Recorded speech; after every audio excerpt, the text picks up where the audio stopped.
spiritual and interreligious bridges that help to address many of the global challenges faced by the world. In our meeting today, we discussed how the UK and Germany can continue to work together to tackle the major challenges of our time, both the acute challenges and also some of the longer-term challenges. And we also discussed how we can strengthen the UK-German relationship, which has endured for decades, so that together we can fight global poverty, to protect the Euro-Atlantic security and boost trade, not just bilaterally, but more generally. Today, Germany remains the UK's second largest global trading partner, and our people-to-people links are incredibly important and long-standing. I recognise the importance of German students studying here in the UK, and if only I could find a high-profile example of a successful German student who studied in the UK, that would be fantastic, and maybe at some point later on this afternoon I'll turn to Annalena for inspiration on that particular issue. But because it's important, I'm pleased to announce that over Christmas we signed the UK-German Connection Agreement to support the valuable work of the UK-German Connection that facilitates young people and student exchange between our two countries. And the organisation was set up after Her late Majesty the Queen's state visit to Germany in 2004. And this arrangement will expand by adding to it an office in Germany in addition to the one that's already in existence in London. Obviously, our discussions today, we recommitted ourselves to our unwavering support for Ukraine in their fight against Russia's illegal and barbaric invasion, and we committed to holding Russia accountable for its atrocities, including conflict-related sexual violence.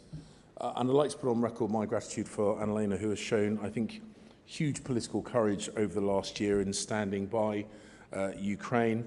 And we have I have seen the bold and important decisions that the German government has made in response to that heinous invasion.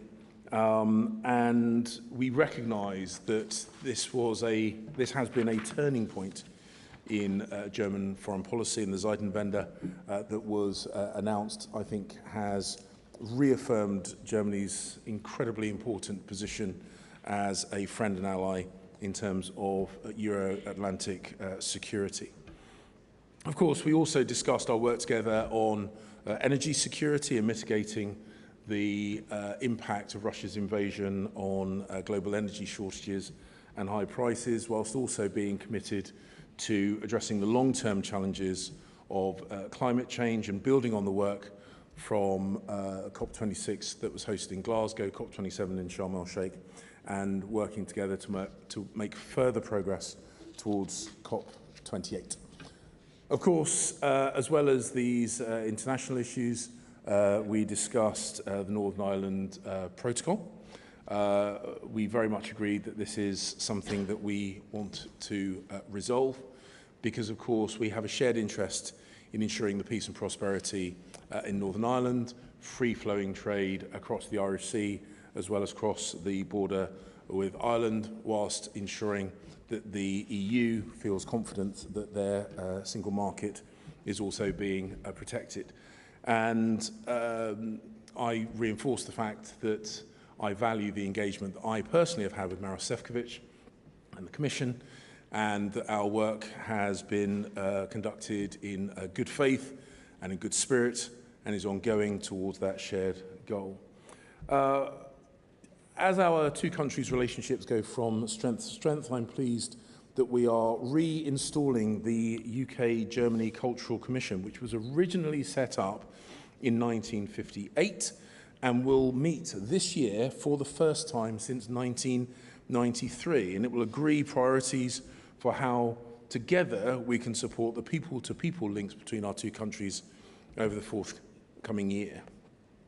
So in short, today was about increasing cooperation on a range of priorities, from support to Ukraine, tackling climate change, strengthening our people-to-people's connection, and as two of Europe's leading economies, we are helping to coordinate our pan-European response to the issues such as providing food and energy security to the global south, whilst also, of course, looking after our respective peoples.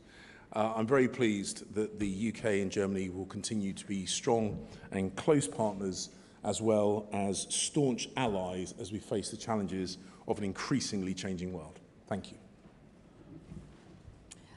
Good afternoon also from my side, and thanks a lot. And even though I studied here, obviously you have to look for another bright student, because I switched back to my mother tongue, feeling more comfortable, so I will speak in German. Dear James, I would like to thank you most warmly for not only the very friendly